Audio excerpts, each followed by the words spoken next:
Assalamualaikum warahmatullahi wabarakatuh. Salam cinta kasih untuk kita semua. Oke, sahabat 7 dimensi, perjalanan 7 dimensi. Kita ketemu lagi nih.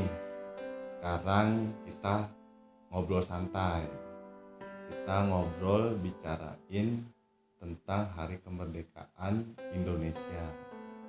Kan kemarin pada saat tanggal 17 ada pengibaran bendera dan penurunan bendera.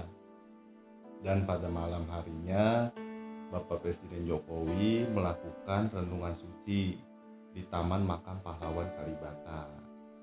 Pasti teman-teman dan sahabat perjalanan 7 dimensi penasaran dong, apa aja sih yang dilakukan di sana dan sangkutan dan ada keterikatan apa dalam renungan suci di Hari Kemerdekaan Indonesia Raya. Kita mau ngobrol-ngobrol nih, mau nanya dengan Ibu Dewi. Halo Ibu Dewi, gimana nih kalau menurut sudut pandang Ibu Dewi dengan renungan suci yang dilakukan Bapak Presiden Jokowi pada saat Hari Kemerdekaan?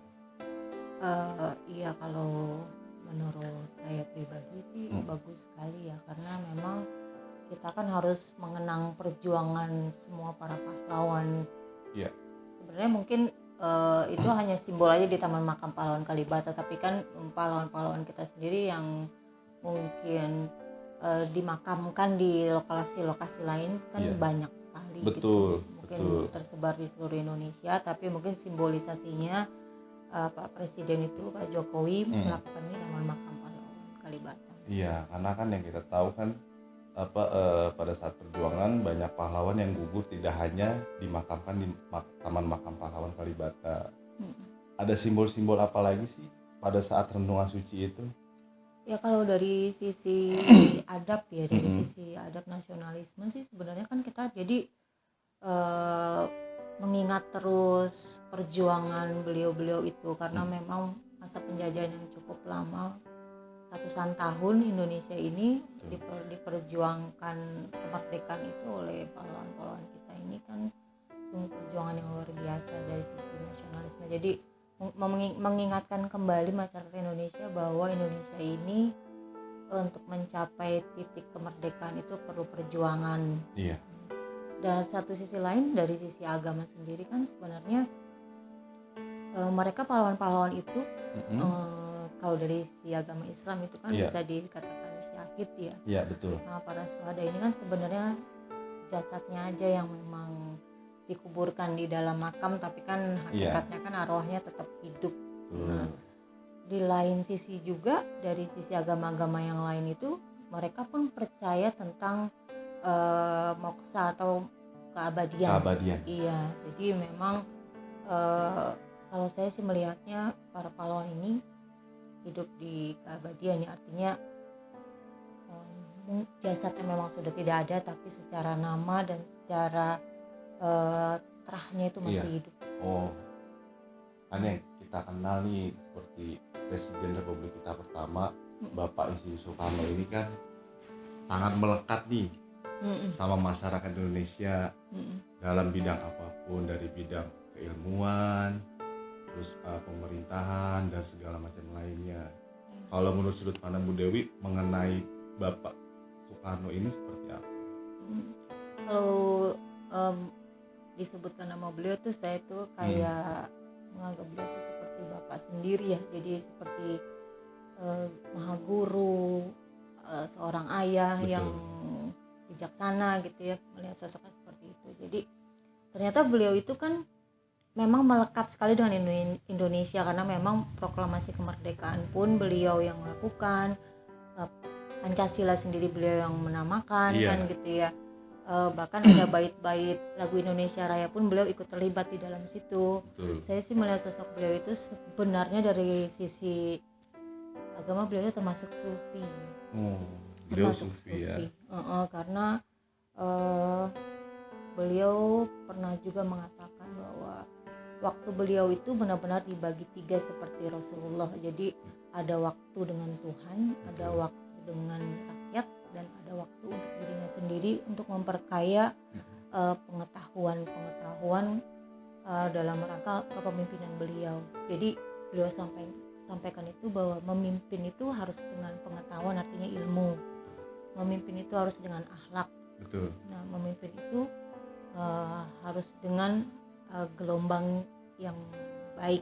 Artinya satu kesatuan itu ternyata tidak bisa dipisahkan. Kayak seperti adil dengan rakyat gitu ya. Iya, Mungkin seperti ya. itu. Jadi itu kan kaitannya dengan akhlak ya, Betul. kembali ke akhlak. Dan beliau itu hubungannya dengan tadi pemimpinan dengan Kepemimpinan. Tuhan itu, memberikan menyisikan waktunya untuk Tuhan itu, beliau itu termasuk yang meditasi itu buat beliau itu wajib seperti halnya sholat. Jadi beliau punya waktu-waktu khusus untuk melakukan meditasi atau kholwat dalam istilah Islam, tapak dalam istilah Jawa ya. Jadi beliau punya waktu khusus yang memang tidak boleh diganggu. Beliau itu melakukan tapak, meditasi atau kholwat tadi. Kan beliau ini sangat lekat nih keterikatannya dengan para kiai, ulama, dan para seorang hamba kekasih Allah. Beliau ini sangat dekat sekali nih. Kalau menurut Sudut Pandang Bu Dewi, kedekatan beliau itu ada maksud pasti ya untuk negara ya. Iya, kalau saya sih memandang beliau itu ulama juga, cuman ulama yang dibalut dengan kepemimpinan negara ya. Jadi presiden tapi sebenarnya basis tetap ulama. Dan bahkan ternyata beliau itu memiliki 26 gelar doktor honoris causa dari sebagian besar itu dari luar negeri gitu. Nah, 2 diantaranya adalah yang satu jurusan dakwah, yang satu lagi jurusannya ilmu tauhid. Tuh pasti sahabat perjalanan 7 dimensi nggak banyak tahu nih tentang gelar beliau, sampai 26 gelar doktor honoris causa. Betul. Honoris, doktor honoris. Kita sangat bangga ya, bersyukur pada pada Allah kita diberikan pemimpin seperti beliau yang nama itu selalu dikenang di seluruh alam dan seluruh dunia ini. Betul. Apalagi beliau itu salah satu termasuk orang sufi juga gitu. Iya, kalau saya sih percaya sekali kalau beliau itu masih hidup. Ya, beliau itu masih tetap hidup dan beliau itu masih membimbing yang masih hidup tapi Betul. yang terbimbing. Iya. Yang terbimbing ke arah yang baik ya pastinya ya. Iya, jadi ya beliau yang tahu lah, yang terbimbing itu masih dibimbing. Tentunya memang dengan izin Allah Subhanahu wa taala. Pastinya kita harus tetap bergantungnya kepada Allah Subhanahu wa taala. Iya. Dan beliau ini kan sangat lekat banget nih dengan Ibunda Ratu, penguasa Laut Selatan. Ya, kalau dari sudut pandang Bu Dewi tentang keterikatannya beliau dengan Ibunda Ratu itu sampai sejauh mana sih? Iya, jadi nangis ya. Iya. Karena terasa banget aura beliau itu luar biasa. Jadi memang beliau itu punya hubungan spiritual yang sangat dekat dengan Ibu Ratu. Dengan mungkin ada salah satu bukti dari kedekatannya ya. Jadi ada kursi karang ya, kursi yang di Karanghau. Iya, Karanghau. Itu kan salah satu tempat beliau meditasi. Jadi banyak sih, ada beberapa bukti, mungkin nanti kita bisa buat di video berikutnya. Iya. Cuman memang Ibunda Ratu ini kan memang selalu melekat dengan pemimpin. Nah, itu dia, betul. Sejak Panembahan Senopati hingga ke keturunan-keturunannya tuh Pakubuwono. Ya.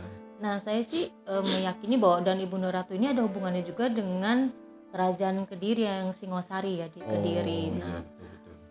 Pak Karno ini, Bapak ini sepertinya memang ada terah keturunan dari sana, ada hubungannya juga dengan Pangeran Diponegoro. Jadi dengan Ibunda Ratu juga sangat dekat sekali gitu ya. Jadi bahkan kalau kita mendengar, melihat ya, aura beliau itu bukan aura sembarangan. Iya. Yang pastinya seperti itu. Bahasa yang beliau keluarkan itu pun bahasa, kalau saya melihatnya bahasa Tuhan. Jadi memang bahasa ketuhanan yang beliau sampaikan. Bahasa ketuhanan dan bahasa Tuhan. Iya. Karena kalau bahasa ketuhanan mungkin orang-orang banyak bisa menyadur dari buku, tapi kalau bahasa Tuhan itu hanya orang-orang khusus yang bisa keluar dari lisannya. Dalam tanda kutip, sahabat perjalanan 7 dimensi, beliau ini orang khusus yang terpilih oleh Allah untuk menyampaikan bahasa Tuhan. Karena bahasa hati itu adalah bahasa Tuhan.